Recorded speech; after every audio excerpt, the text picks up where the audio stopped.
welcome back to my channel. My name is Ratika Gupta and guys, topic for today is section 29 of the Hindu Marriage Act 1955.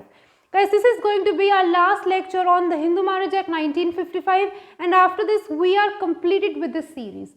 So guys, as always, if you're new to my channel and if you have not subscribed it yet, please subscribe to my channel right now. And yes, if you enjoy learning with me, you understand what I teach, please like all my videos and do let me know in the comment section below.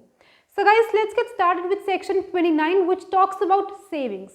Guys, savings का यहाँ पे मतलब है कि बहुत सारी ऐसी चीज़ें हैं जिसको हिंदू मैरिज एक्ट ने अभी भी सेव करके रखा है. It means provisions of the Hindu marriage act did not touch upon those things. अब वो क्या चीज़ें हैं उसको हम डिस्कस करेंगे. सेक्शन 29 के 4 सब सेक्शंस हैं. सो सबसे पहले आपको हिंदी में बेसिक क्रक्स बताऊंगी हर एक सब सेक्शन का. So guys, section 29 sub section 1 talks about कि अगर कोई भी ऐसी मैरिज है जो दो लोगों में सोलमनाइज हुई थी prior to the commencement of this act, it means prior to 18th of May 1955, अगर किन्हीं दो लोगों में कोई भी मैरिज सोलमनाइज हुई थी which is otherwise valid, उस टाइम पे वो वैलिड थी, यानी कि 18th of May 1955 से पहले वो वैलिड थी. It means all the requisite rights and ceremonies and formalities, all the rituals and rights were completed. तो वो शादी एक अदरवाइज वैलिड मैरिज थी.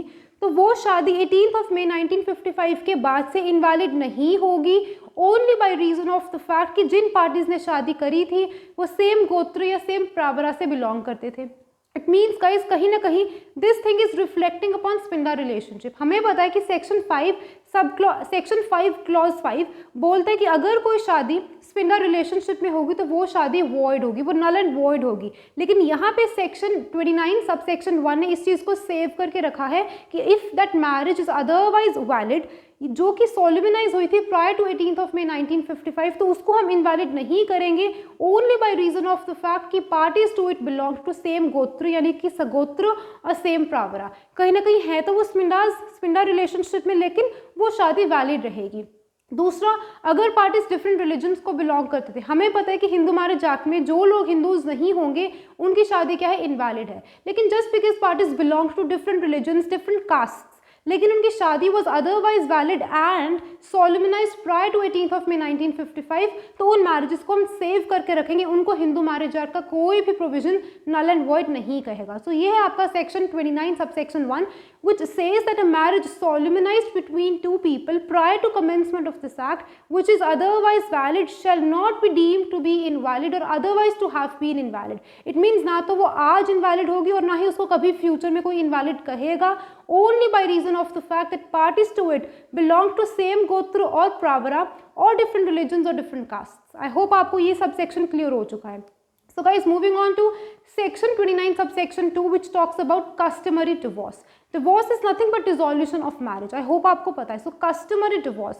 तो हमारा section 29 subsection 2 बोलता है कि कुछ भी ऐसा नहीं है हिंदू मैरिज एक्ट में जो एक इंसान के या पार्टीज के राइट्स को खत्म कर सकता है, राइट्स को अफेक्ट कर सकता है पॉजिटिवली और नेगेटिवली.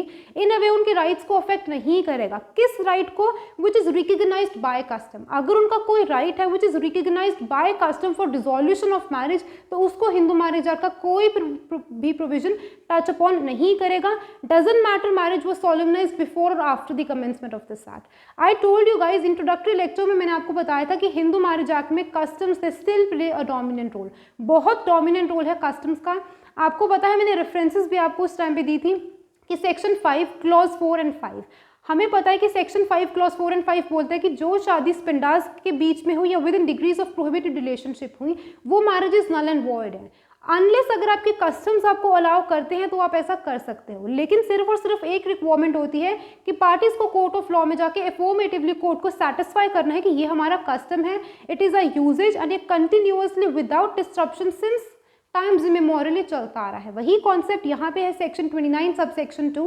वो क्या बोलते हैं कि अगर कोई भी ऐसी राइट है which is recognised by custom for dissolution of marriage, whether marriage solemnized is prior to 18th of May और देयर आफ्टर, तो वो अफेक्ट नहीं होगा. It means nothing contained in this act shall be deemed to affect any right recognized by custom और by any enactment. अगर कोई enactment भी है इस बिहाफ में, वो कह सकते हो which is recognizing their right to dissolution of marriage, whether that marriage is solemnized before और आफ्टर 18th of May 1955.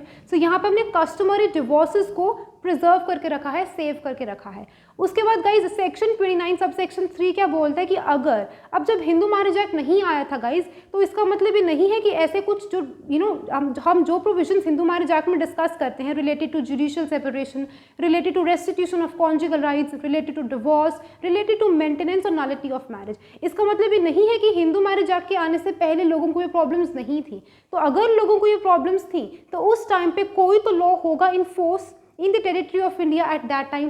तो अगर किसी लॉ में, किसी भी लॉ में in the time being in force कोई भी प्रोसीडिंग अंडर एनी सेक्शन, अगर कोई भी प्रोसीडिंग चल रही है हिंदू मैरिज एक्ट के आने से पहले वो पेंडिंग थी, तो अभी भी वो उसी अकॉर्डिंगली, मतलब 18 मई 1955 से पहले अगर कोई भी प्रोसीडिंग चल रही थी किसी और लॉ में, क्योंकि हिंदू मैरिज एक्ट उस टाइम पे नहीं आया था, तो हिंदू मैरिज एक्ट उसको अफेक्ट नहीं करेगा और वो प्रोसीडिंग उस टाइम पे वैसे ही चलेगी as if it had gone had this act not been enacted. अगर इसको इन्फोर्स नहीं किया जाता, अगर हिंदू मैरिज एक्ट को ना बनाया जाता, फिर भी तो उसी लॉ में वो प्रोसीडिंग्स चलती, वहीं पे उनकी हियरिंग होती, वहीं पे उनके केस को डिसाइड करके डिस्पोज ऑफ किया जाता।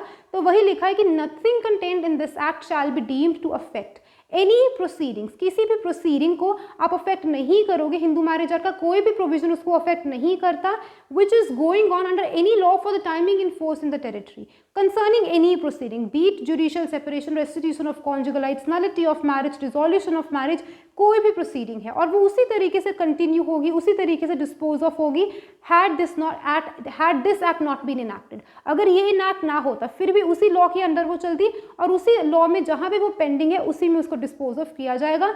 हिंदू मैरिज एक्ट का कोई भी प्रोविजन उससे नहीं टच अपॉन करेगा, उसको सेव करके रखा हुआ है।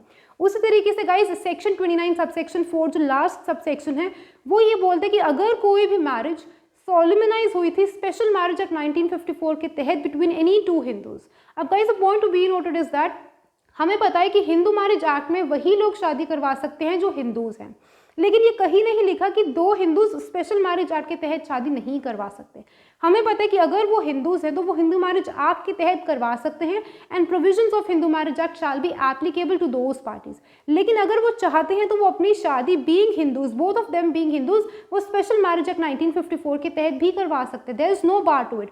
तो वही लिखा है कि हिंदू मैरिज एक्ट के आ जाने के बाद अगर किसी इंसान ने, कोई भी दो हिंदूज ने Hindu marriage special marriage act 1954 के तहत शादी करवाई है तो हिंदू मैरिज एक्ट का ऐसा कोई प्रोविजन नहीं है जो उस मैरिज को अफेक्ट करेगा। उन हिंदूज की मैरिज उस एक्ट में उसी तरीके से चलेगी had this act not been enacted. फिर वो शादी चाहे इससे पहले हुई 18 मई 1955 से या बाद में हुई, कोई फर्क नहीं पड़ता। It means Hindu marriage act का कोई भी प्रोविजन स्पेशल मैरिज एक्ट 1954 के प्रोविजंस को अफेक्ट नहीं करेगा और अगर दो हिंदूज ने स्पेशल मैरिज एक्ट के तहत शादी करवाई है तो उनकी शादी उसी एक्ट के प्रोविजंस के अकॉर्डिंग रेगुलेट होगी। हिंदू मैरिज एक्ट की एनफोर्समेंट उन पे कोई इफेक्ट नहीं डालेगी। सो यहाँ पे हमने क्या किया, इन चीज़ों को, कुछ चीज़ों को हमने सेव करके रखा है एंड हिंदू मैरिज एक्ट के provisions they did not touch upon those things. I hope guys section 29 is quite clear to you. Still guys, if you have any doubts pertaining to it, please feel free to comment in the comment box. I'll be replying to all your doubts and queries. Till then guys, keep learning, keep shining, stay safe and bye-bye.